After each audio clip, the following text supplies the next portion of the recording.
আগামী দিনে কি হতে যাচ্ছে? দাজ্জালের আগমনের পূর্বের আলামতগুলো কি কি? তো ভাই ও বোনেরা, অনেকেই আপনারা প্রশ্ন করে থাকেন আগামী দিনে কি হতে যাচ্ছে। আমরা বর্তমান এমন এক ফিতনার যুগে চলে এসেছি যেখানে সত্য আর মিথ্যার পার্থক্য বোঝা দিনকে দিন কঠিন হয়ে যাচ্ছে।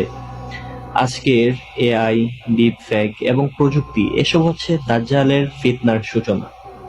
আজকাল এমনও বলা হচ্ছে এআই নাকি মৃত মানুষের সাথে কথা বলতে পারবে।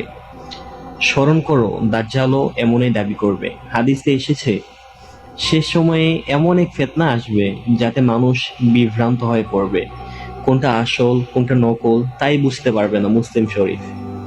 সামনের দিনে কি হতে পারে? হাদিস বলছে ইমাম মাহদী আগমন করবেন, দাজ্জাল বের হবে, ঈসা আলাইহিস সালাম নেমে আসবেন, বড় বড় যুদ্ধ শুরু হবে। দেখেন, ইতিমধ্যেই কিন্তু আমাদের এই এশিয়া মহাদেশে বা পৃথিবীর মধ্যে বড় বড় যুদ্ধ শুরু হয়েই গেছে। তো আরেকটা আলামত হচ্ছে ঈমান থাকবে কিন্তু খুবই দুর্বল হয়ে পড়বে। আপনার মসজিদ ঠিকই থাকবে কিন্তু মসজিদে কোনো মুসল্লি থাকবে না।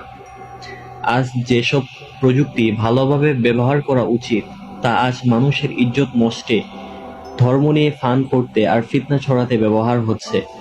বন্ধুরা, এই সময় ঈমান মজবুত করার, কুরআন সুন্নাহর পথে ফিরে আসার, প্রযুক্তি সম্পর্কে সচেতন হওয়ার, দাজ্জালের ফিতনা থেকে সতর্ক থাকার।